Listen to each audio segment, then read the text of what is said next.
I'm in the money. Whoa. Okay, wow. I know why you're here. It's because I make too many videos about cute characters. I understand. What do I have to do to make it up to you? No, I'm not making a Harry Potter video.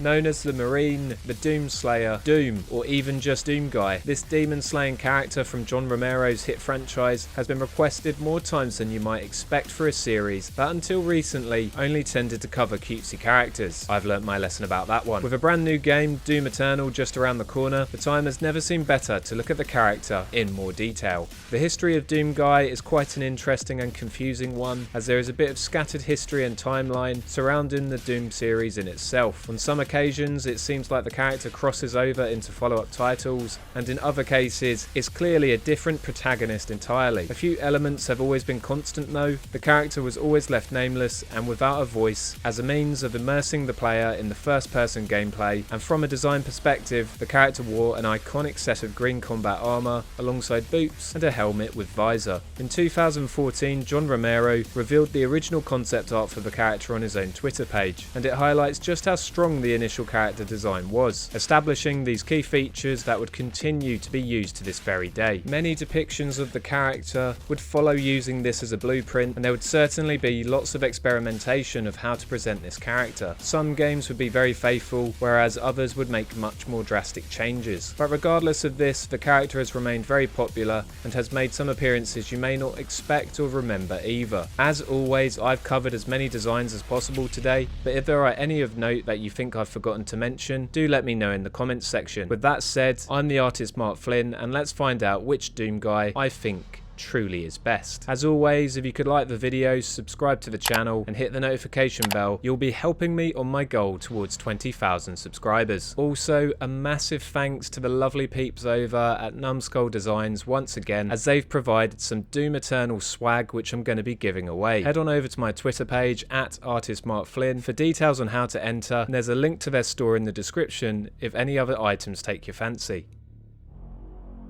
The Doom Guy made his first appearance in 1993 as a protagonist of the original Doom. Given that it was a first-person game, we wouldn't see much of the protagonist, but we got a good introduction to him on the game's iconic box art, and what a box art it was. Here we can make out some key traits from the character, notably his green body armor suit, providing defense without sacrificing movement and speed assumedly. The helmet has an exposed visor, and we can make out the eyes and stern look of the character underneath. While perhaps not the most practical element, the suit perfectly showed off the ripped and chiseled abs of the muscle-bound hero. You could grate cheese on those bad boys. Given how big Arnold Schwarzenegger was in action films around this time, I'm not surprised by this element in the slightest. We'd get some minor looks at the character in the game itself too, as a 16-bit sprite. He appeared in the game's roll call credit sequence alongside the game's enemies, and looked very faithful to his box art depiction. We also get a bit more detailed pixelated look at the character during a game cutscene, this time out of his helmet. Within the game's HUD menu, the character's face as it appeared under the mask was highlighted,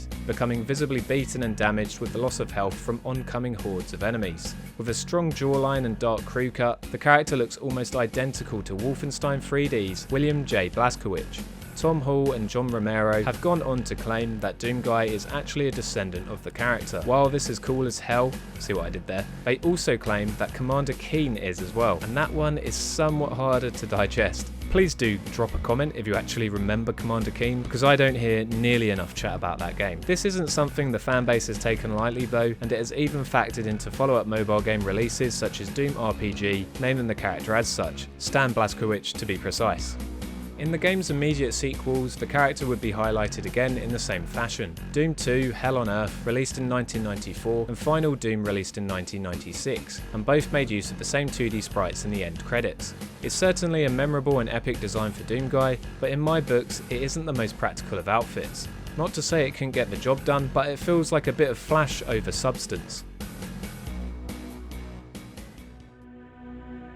By 1997, Doom 64 had rolled out to the Nintendo 64, and while offering a very similar design, it also offered a more detailed and practical look at the Marine's battle armour. I literally can't say Doom Guy anymore in this script. This era moved away from the classic depictions of the character promo art-wise, as it moved into the familiar 3D render style promotional approach that was kind of the norm for a title like this in the everything must be 3D time period. This render revealed that the exposed abs had been removed and replaced by black chest armour, which went well with the matching boots and helmet, which notably had an antenna and blue visor this time around. The sprites that showcase the character in the game's traditional credit sequence also showed off an amended, washed out colour palette for the character, who now uses multiple shades of green. Given the game didn't make use of the HUD from the previous titles, the appearance of the Marine were actually quite scarce, but the new sprite was an upgrade created from high polygon rendered models which were anti-aliased.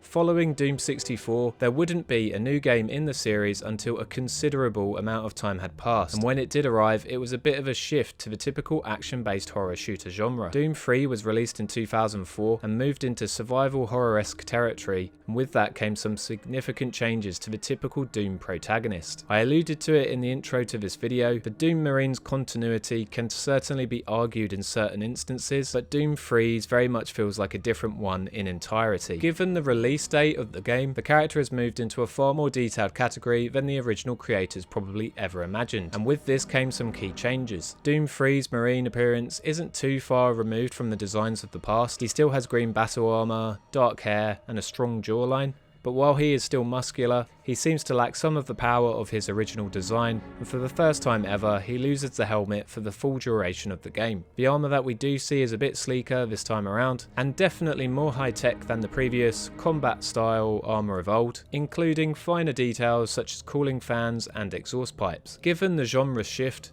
I'm not surprised that these changes were made to the character. The loss of the helmet definitely makes him feel more vulnerable, and along with the slightly less intimidating look, it would certainly make a player more prone to fear in theory. I'm not sure if it was 100% necessary. Many years later, Dead Space arrived on the scene, another space-themed survival horror, and it evoked just as much fear in me whilst presenting a character with a threatening look, which felt much cooler to play as. Doom 3 kind of did the groundwork there though, so credit where credit is due. I can understand why the character would change this way.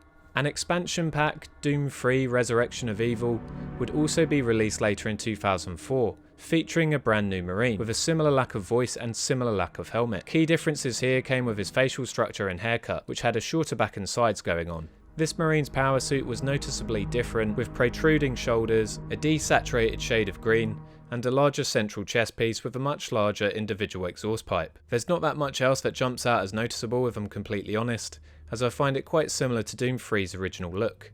I don't think either of these designs are bad, but I don't think that they stand out as best iterations of the character. Far from it in fact. If anything, they feel like they lose the original essence of what the Doom Marine was about, killing demons and looking like a boss doing it. The level of detail they brought to the table though was pretty cool and would definitely factor into the character's future development.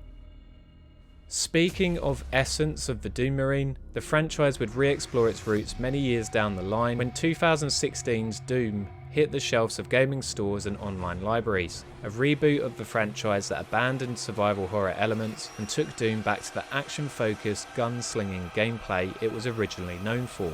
Basically, imagine the original Doom on crack, or some kind of alien equivalent, and this is what you end up with. Pried out of a sarcophagus to begin the game, awesome opening by the way, the Doom Slayer, as he is now known by surrounding demons, paves the way with a new design that makes some radical changes whilst being very authentic to the original title. While some of the obvious throwback artwork gives us a similar look at the character as we did in the past, slaying demons like there's no tomorrow, the game itself gives us a great view of the character on multiple occasions, as well as many detailed pieces of promotional artwork that highlights his brand new Praetor suit, his very own combat exoskeleton and powerful suit of armour. The suit is mostly dark green, silver, black and bronze in colour, with slightly lighter legs and helmet. Both the coloration and the overall design of the suit seems to be made to resemble the original Doom Guy appearance, though the Praetor suit covers the Doom Marine's whole body, including his arms, abs, though they are still outlined, and basically any space that could be hazardous. In addition to this, the Praetor suit also appears much more technologically advanced,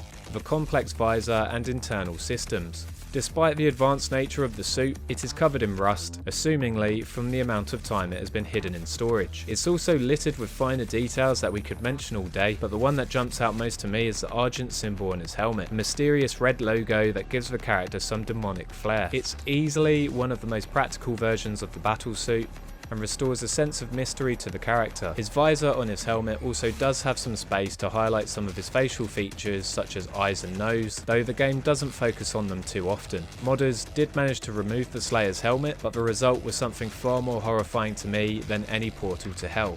Good God. While the rebooted Doom is fresh and in our minds, and has led us to the upcoming Doom Eternal, it's also worth remembering that Doom Guy / Slayer / Marine, whatever you want to call him, make up your own mind dude, has made quite a few appearances outside of the core series of games that are most definitely worth looking at from a design perspective. To start with, Duke Nukem 3D featured an appearance by Doom Guy as an Easter egg. Well, part of him at least.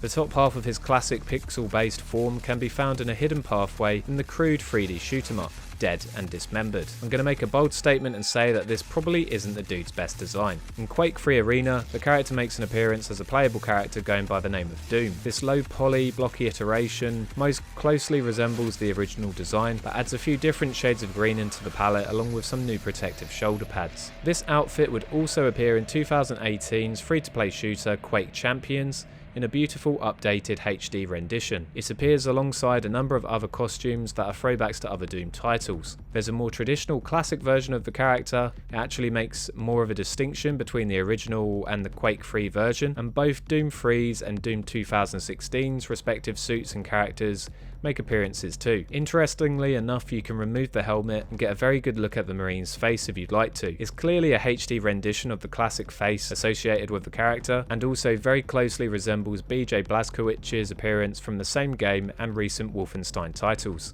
Known to many as one of Dwayne "The Rock" Johnson's earliest acting mistakes, 2005 saw the release of a movie adaptation of Doom. It's a film that is most notably known for being pretty bad. In fact, the first-person sequence is probably the only part of the movie that people think about fondly, and even that might be quite generous. It's a pretty cool scene amongst a mess of a film. In technicality, this feature didn't feature our typical hero, instead choosing to focus on a Marine known as Sergeant John Reaper Grimm, played by actor Carl Urban. He's got the guns and the greens, but that's about as far as the similarities go, but he's clearly filling the Doom Marine's role here. I know someone's probably prepped to comment on the most recent Doom direct-to-video movie, and to them I say, I'm pretending that doesn't exist. You're going to have to deal with that. Someone will still comment and say it has the best design though. In perhaps the oddest appearance on the list, Doom Guy appears in Tony Hawk's Pro Skater 3 Windows Edition. Did not know that was a thing.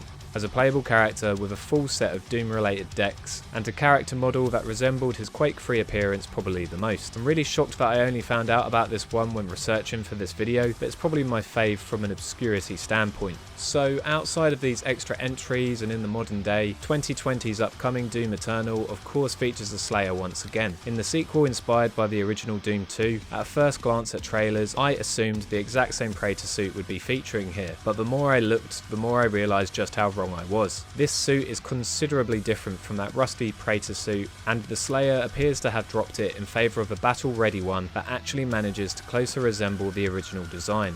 His arms are exposed, more browns are implemented into its palette, and it features a different, more faithful shade of green once again. One of the coolest ways I find this design tips its hat to the original is the brown, coppery style texture of his ab plate. It resembles the original classic ripped abs from the original design aesthetic wise, whilst also being practical and nowhere near as silly as fighting demon after demon with an exposed stomach. While the character's face assumedly isn't going to be appearing in the game's HUD, the transparency of his visor is notably clearer this time around, and glimpses of his intense face can be seen much more easily. It's a design that is generally rougher around the edges than the previous suit, with extra sharp visor angles and bolts all over the outfit. The suit makes use of larger ventilation points. This would make sense given hell has come to Earth. Heat is probably going to be pretty significant. This helmet is also spikier and more detailed all over, and the suit looks far more imposing and dangerous. It's like the look from the last game has been mixed with the original and has been taken to that next level. It's a really interesting way to build on what the reboot established, whilst further drawing reference to nostalgia. So that is all the designs I'm going to be looking at today, but what do I think is the best design?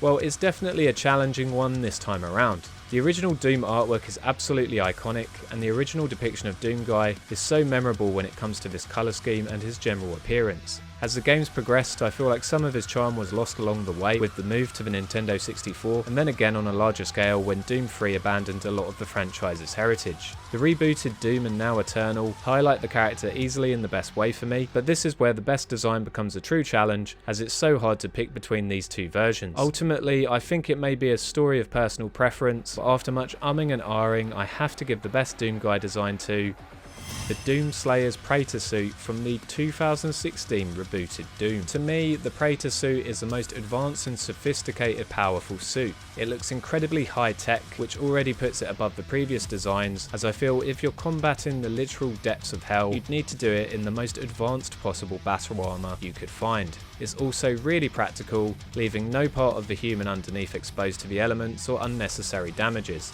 You can try and play off the other portrayals as fearless and badass for not worrying about their exposed arms or abdomen, but to me, it's just stupid given the context. Outside of these elements, I've got to be completely honest too, the aesthetic of the suit I think is just far more visually appealing than any of the other designs. The colour scheme is somewhat lighter and more pleasant to look at, and the design is simple without too many things going on.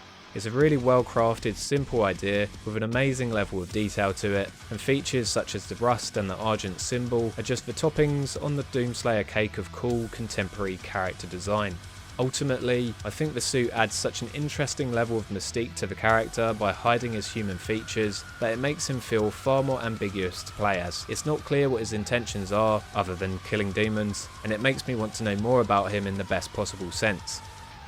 So that's it from me today, but what did you think? Do you agree with me, or is there another Doomguy design that you prefer? Let me know in the comments section below, or pop by my Discord. We're a real chilled server who feedback on each other's artwork and chat about video games, films and TV. At this time, I'd like to give thanks to my patrons who help make videos like this possible, with a special shout out going to Proggy Froggy and Bug Slade, who are donating at the top tier. If you'd like to have your name featured here, please head on over to my Patreon. Alternatively, if you want a one-off shout out or just fancy giving me a tip, please buy me a coffee on Ko-fi. It's much appreciated.